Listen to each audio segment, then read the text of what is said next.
ამბებს მე მას მივესალმები. ბატონო ირაკლი, მინდა მოგილოცოთ გამარჯვება საკონსტიტუციო უმრავლესობით და სრული კარტ ბლანში, რომელიც აიღო ხელში ქართულმა ოცნებამ, პირწმინდად მოიგო მეორე ტური, თუ არ ჩავთვლით ხაშურს და მთაწმინდა, სადაც პრინციპში თქვენი პარტია ღიად უჭერდა მხარს სალომე ზურაბიშვილს. ამიტომ მოდი დავიწყებთ თქვენთან მოლოცვით ჩვენს ინტერვიუს და გისურვებთ ნაყოფიერ 4 წლიან მოღვაწეობას, პირველ რიგში ამ ქვეყნის სასიკეთოდ, პირველ რიგში იმ მოსახლეობის სასიკეთოდ, რომელსაც აქვს ძალიან ბევრი პრობლემა და რომელიც ყველა არჩევნებს ელის ხოლმე დიდი ინტერესით იმის იმედით, რომ მათი პრობლემები და მათი მდგომარეობა ოდნავ მაინც გამოსწორდეს. გილოცავთ და მითხარით, როგორ განწყობაზე ხართ უკვე დღეიდან. მოგესალმებით. პირველ რიგში დიდი მადლობა ჩართვისთვის და დიდი მადლობა მოლოცვისთვის. ჩვენ დღესვე შეგვიძლია კიდევ ერთხელ დავდოთ პირობა იმასთან დაკავშირებით, რომ მხოლოდ და მხოლოდ წინ წავიყვან ჩვენ ქვეყანას ყველა მიმართულებით, ეს იქნება ჩვენი ძალისხმევის მთავარი მიზანი და ამოცანა და ორიენტირი. ჩვენ ვართ ბუნებრივია გამარჯვების შესაბამის განწყობაზე. კიდევ ერთხელ გვინდა მადლობა გადავუხადოთ თითოეულ ამორჩეველს, ყველა ამორჩეველს გამოცხადებული ნდობისთვის, გამოვლენილი სამოქალაქო პასუხისმგებლობისთვის.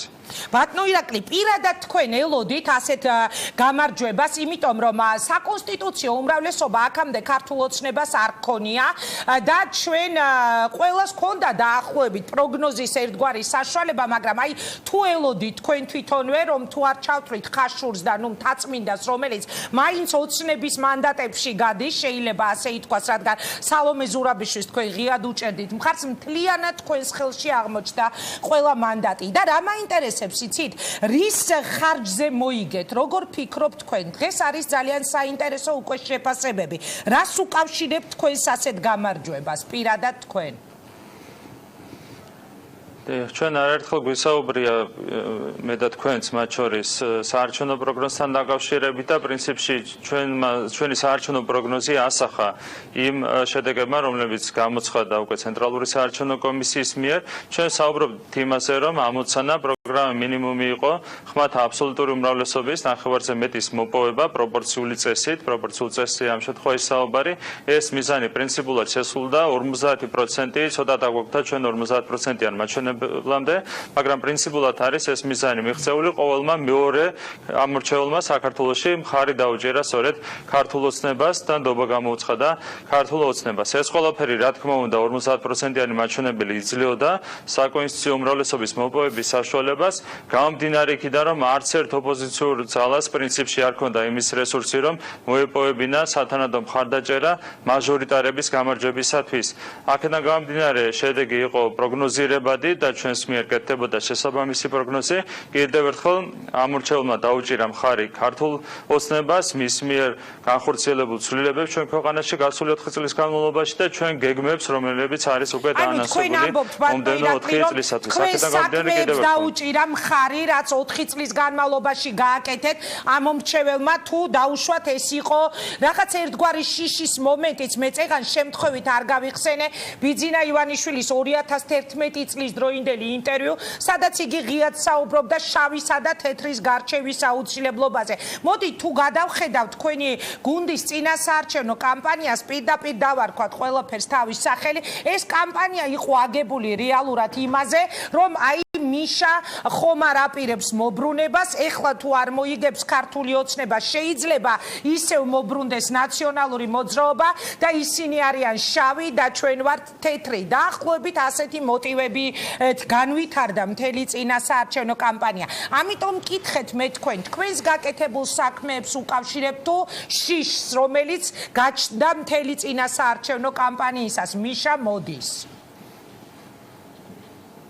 რა თქმა უნდა, ამორჩეველი სხვადასხვა გარემოების გათვალისწინებით აკეთებს ყოველთვის თავის არჩევნოას. ამ შემთხვევაშიც ბუნებრივია სხვადასხვა გარემოება დაედოს საფუძვლად ამორჩევლის არჩევანს, მათ შორის იყო რა თქმა უნდა ჩვენს მიერ განხორციელებული ცვლილებები და ეს იყო ერთ-ერთი უმთავრესი საფუძველი ჩვენი ამორჩევლის მხარდაჭერის. ამ 4 წლის განმავლობაში ჩვენ განვახორციელებთ ფუნდამენტური ცვლილებები, რასაც არაერთხელ უკვე გვისაუბრია ჩვენ და მომდევნო 4 წლისათვისაც ჩვენ გვაქვს ძალიან კონკრეტული გეგმები და არსებობს ნდობა ჩვენ სამომრჩეველში იმასთან დაკავშირებით, რომ მომდევნო 4 წლის განმავლობაშიც გაგრძელდება მხოლოდ და მხოლოდ პოზიტიური ცვლილებები ჩვენს ქვეყანაში აბსოლუტურად ყველა მიმართულებით მიზეზები ჩვენი სახელმწიფოებრივი განვითარების.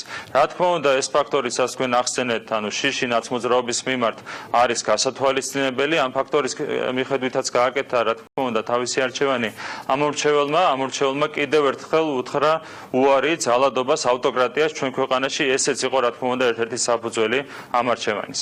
მოდით პირდაპირ თქვათ, ბატონო ირაკლი, დღეიდან თქვენს და ჩვენს სულიად სხვა რეალობაში გადავედით. ანუ რა იყო, შეიძლება ამაზე უკვე ნაკლებად მოგვიწიოს საუბარი და ალბათ დარწმუნებული ვარ, ყველა ადამიანს დღეს ისაინტერესებს უკვე აი დღეიდან რა იქნება. მე შესავალში ვთქვი, რომ აი წამზომი ჩაირთო, რომელიც 4 წლის განმავლობაში იქნება ალბათ ჩართული და უკვე 4 წლის თავზე თქვენი ამომრჩეველი შეაფასებს, სწორი იყო მათი არჩევანი თუ არა, მაგრამ ერთი კითხვა კიდევ მინდა არჩევნებზე დაგისვა და შემდეგ უკვე სამომავლო გეგმები მაინტერესებს ძალიან სახელისუფლებო გუნდის.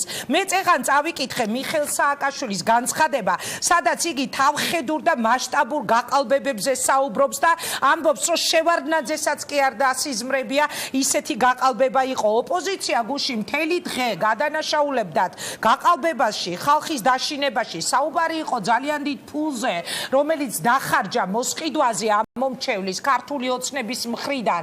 რა გაქვთ ამ ყველაფერზე პასუხი? რაც შეეხება არჩევნებთან დაკავშირებით, არა მარტო ჩვენ დავაფიქსირეთ ჩვენი პოზიცია, ამასთან დაკავშირებით პოზიცია, ძალიან მყარი პოზიცია დააფიქსირეს, როგორც საერთაშორისო, ისე ადგილობრივმა დამკვირვებლებმა, შესაბამისმა ორგანიზაციებმა და შეფასდა საყოველთაოდ ეს არჩევნები, როგორც თავისუფალი, სამართლიანი და მშვიდობიანი. ეს არის საერთო სურათი, რაც შეეხება ნაცმოძრაობის ბრალდებებს, ჩვენ ამას მირჩეული ვართ, აბსოლუტურად სიცრუეზე არის ხოლმე მათი რიტორიკა აგებული, ისინი ვერც ერთ შემთხვევაში ვერ ახერხებენ ხოლმე მტკიცებულებების წარმოდგენას და თუნდაც ის სტატისტიკა, რომელიც შეგვიძლია ჩვენ, ასე ვთქვათ, რომელზეც შეგვიძლია ჩვენ ვისაუბროთ, თუნდაც ნაცმოძრაობის ბრალდებებიდან გამომდინარე, ადასტურებს, რომ არავითარი არათუ სისტემური და მასშტაბური ან გაყალბება, ან ფულის დარიგება და ეს შემდეგ არ ყოფილა, ასეთ რამეს ერთეულ შემთხვევებშიც კი არ ქონია პრაქტიკულად ადგილი. ანუ არავითარი დასტური და არავითარი მტკიცებულება იმისა, რომ თუნდაც ინდივიდუალური შემთხვევები ხდებოდა, ამისა ნაცმოძრაობას დღემდე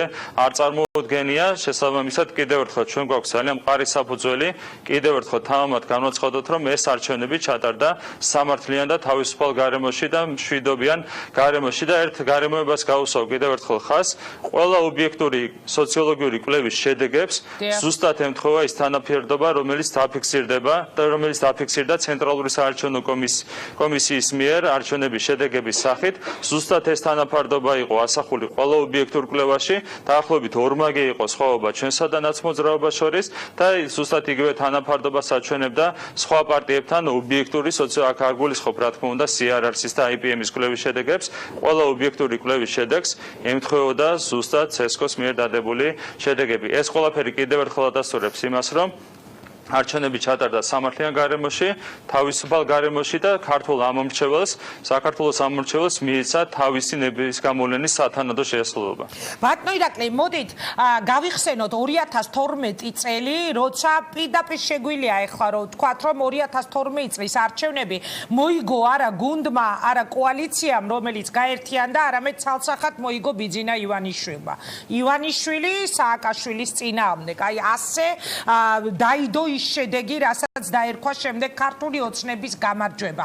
დღეს 4 წლის თავზე რა შეგიძლიათ თქვენ გითხრათ, როგორც პარტიის ერთ-ერთმა ლიდერმა, ვინ მოიგო ეს არჩევნები? გუნდმა, რომელიც 4 წელი იყო ქართული ოცნების გუნდმა, თუ კვლავ ბიძინა ივანიშვილის ფაქტორმა? ბუნებრივია ბატონი ბიძინა ივანიშვილის ფაქტორმა ამ შემთხვევაში ძალიან მნიშვნელოვანი როლი შეასრულა ჩვენ გამარჯვებაში. ამასთანავე მე აღვნიშნავ შემდეგს, რომ ჯერ კიდევ 2 წლის წინ ჩვენ დავანონსეთ ფუნდამენტური ცვლილებები ჩვენს პარტიაში, ჩვენ გუნდში და ძალიან ბევრი რამ გაკეთდა იმისათვის, რომ გაძლიერებულიყო ჩვენი პარტია, გაძლიერებულიყო გუნდი და ამ ყველაფრის შედეგებს ჩვენ ყველანი ერთად ხედავთ და ამ ცვლილებების შედეგიც არის, რა თქმა უნდა, ის მხარდაჭერა, ის მაღალი მხარდაჭერა, რომელიც გამოუცხადა ქართულ ოცნებას ჩვენმა ამორჩეველმა. დღეისათვის ქართულ ოცნებაში არის ჩამოყალიბებული ძალიან შეკრული, ძალიან ძლიერი, ძალიან პოზიტიური გუნდი და სწორედ ეს გუნდი მართავს პროცესებს ქართულ ოცნებაში, ჩვენ პარტიაში და სწორედ ეს გუნდი არის გარანტი იმისა, რომ საქართველოს ექნება წინსვლა მომდევნო 4 წლის განმავლობაში. ასეთია დღევანდელი რეალობა ჩვენს პარტიაში. იმუშავა ბიძინა ივანიშვილის და გუნდის ფაქტორმა, რომელიც 4 წელი მართავდა ქვეყანას და აღარ იყო მარტო ივანიშვილის. ასე გავიგებთ თქვენი პასუხი. ბატონო ირაკლი. რა თქმა უნდა, კიდევ ერთხელ ქართული ოცნება არის ძალიან ძლიერი გუნდით წარმოდგენილი, ძალიან ძლიერი და პოზიტიური რასთავარია ლიდერები ყავს ჩვენს პარტიას, ქართულ ოცნებას და სწორედ ეს გახდა ერთ-ერთი საფუძველი ჩვენი დამაჯერებელი გამარჯვების. ბატონო ირაკლი, მე წეღან თქვი, რომ 20-30-მა გაავრცელა დღეს ინფორმაცია იმის თაობაზე, რომ სწორედ თქვენზე არის მიღებული თქვენს თაობაზე პოლიტიკური გადაწყვეტილება გახდეთ პარლამენტის თავმჯდომარე. 20-30 რომ ავრცელებს ამ ინფორმაციას, ჩემთვის ეს უფრო მეტად დამაჯერებელია, გამომდინარე იქიდან, რომ მაგალითად GDS-ი არის ყოფილი პრემიერის ოჯახის საკუთრება და ანუ უფრო სარწმუნო გახდა თქვენს თაობაზე გავრცელებული ინფორმაცია. რა შეგიძლიათ დღეს მითხრათ უკვე ამის შესახებ? იხართ თქვენ თუ არა შეგვიძლია ვთქვათ მომავალი ახალი თავმჯდომარე, საქართველოს პარლამენტის ახალი თავმჯდომარე? დღეს ვერაფერს ავადასტურებ ჩვენ თქვი თავის დროზე რომ მეორე ტურის შემდეგ შედგებოდა მშელობა ამ საკითხთან დაკავშირებით ზოგადად საპარლამენტო თანამდებობებთან დაკავშირებით დღეს გათენდა არჩევნების მეორე დღე და ალბათ უახლოეს დღეებში გვექნება მშელობა ამ საკითხზე და ამის შემდეგ შეგვიძლია უკვე კონკრეტული ინფორმაციის დადასტურება. მაშინ მარტო ის მითხარით გამოვრიცხო თუ არა და სხვა თემაზე გადავალ. გამორიცხოთ ზოგადად ვერაფერს ვერ გამორიცხავთ სანამ მშელობა არ შედგება, თუმცა კიდევ ერთხელ კონკრეტულ კომენტარებს გავაკეთებთ მას შემდეგ, რაც გვექნება ამ საკითხის განხილვა და მიღებული იქნება შესაბამისი გადაწყვეტილებები პოლიტიკური საბჭოს მიერ. კი ბატონო, ძალიან საინტერესო ვერსიები ვრცელდება ანალიტიკოსების, ექსპერტების, სწორედ თქვენ შესახებ, როგორც პარლამენტის მომავალი თავმჯდომარის, მაგალითად ასევე კახი კალაძის შესახებაც, რომ შესაძლებელია ქართულმა ოცნებამ მომავალ საპრეზიდენტო კანდიდატურად უკვე კალაძეც განიხილოს. მე რო ეხლა ეს კითხვა დაგისვა ცხადია მეტყვით რომ ამაზე პასუხი ნაადრევია, თუმცა მაინც მოვსინჯავ რაღაცნაირად. შეგიძლიათ რაიმე გითხრათ ამის შესახებ? რა თქმა უნდა, 2 წელი არის დარჩენილი საპრეზიდენტო არჩევნებამდე და ბუნებრივია, რა თქმა უნდა, დღეს არის ნაადრევი ამ საკითხზე მშელობა ნებისმიერი ფორმით. ბატონო ირაკლი, რეალურად მოხდა ისე რომ ქართულმა ოცნებამ ამ გამარჯვებით გარდა იმისა რომ ხელში აიღო საკონსტიტუციო უმრავლესობა, პარლამენტს მიღმა დატოვა თითქმის ყველა პოლიტიკური პარტია. თუ არ ჩავთვლით ნაციონალურ მოძრაობას, რომელიც 27 მანდატით შევიდა და 6 მანდატით პატრიოტთა ალიანსს. მრავალპარტიული პარლამენტი არ შედგა და გარკვეულწილად ეს იყო საზოგადოების დაკვეთაო. ასეთი განცხადება გააკეთა დღეს ქვეყნის პრეზიდენტმა, თუმცა 8 ოქტომბერს, როცა მან ხმა მისცა, მახსოვს რომ მარგველაშვილმა მაშინ თქვა, რომ მან ხმა მისცა მრავალპარტიულ პარლამენტს. მე მაინტერესებს თქვენი ანალიზი, რატომ მოხდა ისე რომ მთლიანად გასუფთავდა ქართული პოლიტიკური ველი? დარჩით მხოლოდ თქვენ, ანუ აი ზუსტად ის გეგმა, რაზეც ივანიშვილი საუბრობდა, რომ პოლარიზება არის მნიშვნელოვანიო. დარჩით თქვენ ნაციონალური მოძრაობა და პატარა დოზით პატრიოტთა ალიანსი. სად გაქრა დანარჩენი პოლიტიკური სპექტრი? რა პასუხი გაქვთ? იყო თუ არა ეს დაგეგმილი, რომ ყველა უნდა გამქრალიყო პოლიტიკური სივრციდან? თუ არ ჩავთვლით, რომ ნინო ბურჯანაძე არის ერთ-ერთი ძალა, რომელიც იბრძვის, საუბრობს იმაზე, რომ გაუყალბეს არჩევნებიდან შალვა ნათელაშვილი. თითქმის ყველა გაქრა. ალასანია პოლიტიკიდან მიდის, მისი გუნდი ლამის დაიშალა, უსუფაშვილმა პარტია დატოვა, ხიდაშვილმა ჩვენი ინფორმაციით პარტია დატოვა. რა წმენდა ჩაატარა ივანიშვილმა? ეს არ იყო პირდაპირ თქო ჩვენი სტრატეგიის შედეგი, ჩვენ მქონდა საერთოდ სხვა ხედვა სამოვლო განვითარებასთან დაკავშირებით, ჩვენ ყოველთვის ხაზგასმით ვამბობდით, რომ ვისურვებდით 4-5 პარტიით ყოფილიყო წარმოდგენილი მომდევნო პარლამენტი, ეს იქნებოდა ძალიან კარგი პლურალიზმისთვის, ბუნებრივია, ეს იყო ჩვენი ხედვა, თუმცა სხვანაირად განვითარდა მოვლენები და ეს ყველაფერი არის იმ პოლარიზაციის კამპანიის შედეგი, რომელსაც პრინციპში ნაცმოძრაობა აწარმოებდა გასული 4 წლის განმავლობაში, ძირითადად რუსთავი ორის მეშვეობით. მათი სტრატეგია იყო პოლარიზაცია. ჩვენ ამის აპირისპირო მიმართულებით მივიდიოდით, თუ გაიხსენებთ ჩვენ კამპანიას დაწყებული კლიპებით, გაგრძელებული მესიჯებით, თლიანად პოზიტივზე იყო აგებული, ეს არ ემსახურებოდა არანაირად პოლარიზაციას და რადიკალიზაციას, თუმცა მეორე მხარე, ჩვენი ძირითადი ოპონენტი ნაცმოძრაობა სწორედ აქეთკენ წარმართავდა პროცესებს და ამ ყველაფერმა საბოლოო ჯამში განაპირობა ის შედეგი, რომელიც დადგა, დღეისათვის პარლამენტის სამი პარტიით იქნება წარმოდგენილი და სამწუხაროდ რამდენიმე პარტიას, რომელსაც ჰქონდა ბარიერის გადალახვის რესურსი, ამ პარტიებმა ვერ გადალახეს საარჩევნო ბარიერი, ამ პარტიებმაც თავის მხრივ დაუშვეს შეცდომები, რომლებიც არ მიცა მათ ბარიერის გადალახვის საშუალება, თუმცა ეს უკვე წარსულია და ამაზე მათ შორის თავისუფალმა დემოკრატებმა, რომელზეც ბიძინა ივანიშვილმა თქვა, რომ მისი მეორე არჩევანი იქნებოდა არჩევნებზე. დიახ. მათ შეეძლოთ სხვანაირად წარემართათ თავიანთი წინასაარჩევნო კამპანია და ასეთ შემთხვევაში ექნებოდა საკმაოდ დიდი შანსი ბარიერის გადალახვის, თუმცა მე ვფიქრობ, ეს ჩემი სუბიექტური შეფასება, მათმა არასწორმა სტრატეგიამ განაპირობა არსებითად ის, რომ თავისუფალმა დემოკრატებმა ვერ გადალახეს საარჩევნო ბარიერი. კი ბატონო, ბატონო ირაკლი, ორი პატარა პასუხი დამჭირდება თქვენგან და გაგანთავისუფლებთ, წეგან ახსენეთ რუსთავი 2. მე მინდა დღეს ეს კითხვა დაგისვა თქვენ საკონსტიტუციო უმრავლესობის მოპოვების შემდეგ ბევრი ნაციონალური მოძრაობის მხარდამჭერი სოციალურ ქსელში დღეს წერს, რომ ხვაიღეს ხელში მე ოცნება ამ საკონსტიტუციო უმრავლესობა და მათი შემდეგი ნაბიჯი იქნება ის, რომ წაიღებენ რუსთავი 2-ო. რა შეგიძლიათ მითხრათ დღეს ამის შესახებ და შემდეგ სულ ბოლო ერთი კითხვა და დაგემშვიდობებით. ჩვენ არაერთხელ გვითხოვს, რომ ეს არ არის ჩვენთვის პოლიტიკურად აქტუალური საკითხი. ჩვენ ყველანაირ პირობებში, მათ შორის დაუბალანსებელი მედია გარემოს პირობებში შეგვიძლია არჩევნებში დამაჯერებელი გამარჯვების მოპოვება. დანარჩენი არის წმინდა იურიდიული საკითხი და როგორც გადაწყდება ეს საკითხი სასამართლოს მიერ, ჩვენ ბუნებრივია იმ გადაწყვეტილების შესაბამისად უნდა ვიმოქმედოთ თითოეულმა მოქალაქემ ამ ქვეყნას.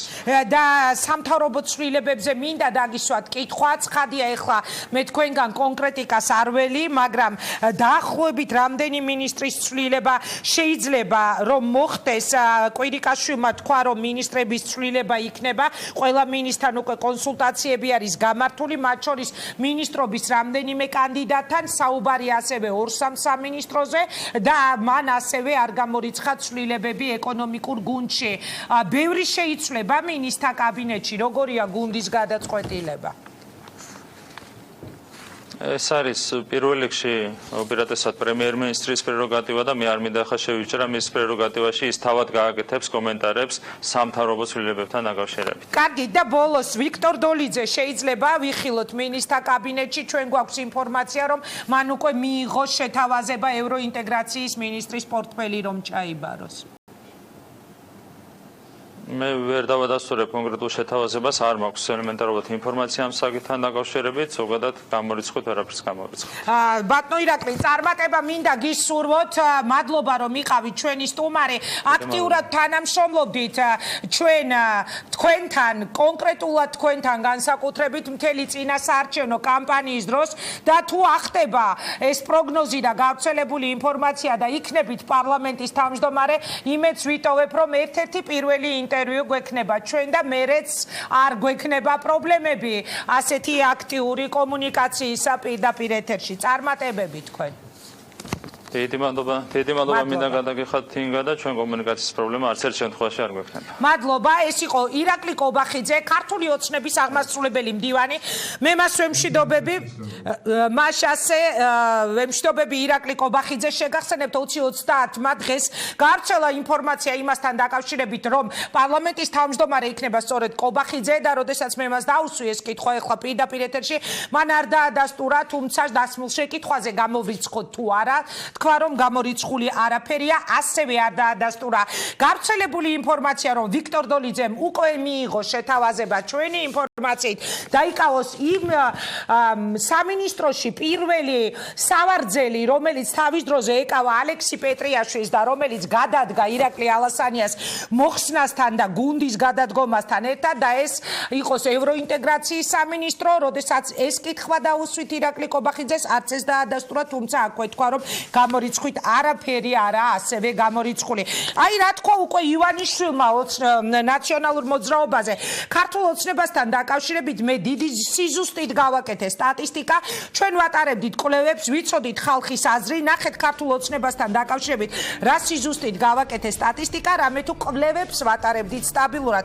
ერთადერთი შეიძლება გადაჭარბებულად, ამაღლებულად, დაკნინებულად ვაფასებდი ნაციონალურ მოძრაობას, თუმცა აქაც ვიცოდით, რომ მეორე ადგილი უნდა აიღო ნაციონალურ მოძრაობას.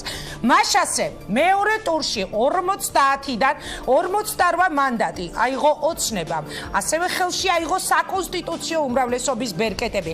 59 მანდატი ეს არის სალომე ზურაბიშვილის, რომელსაც ოცნებამ კონკურენტი არ დაუხენა, შესაბამისად იგი ღიად უჭერდა მას მხარს და ერთი აღმოჩნდა ხაშური. ყველაზე საინტერესო საარჩევნო წერტილი, სადაც მრეწველმა სიმონ ნოზაძემ დაამარცხა თითქოს ასე გამოიყურებოდა წლების განმავლობაში დაუმარცხებელი ვალერი გელაშვილი.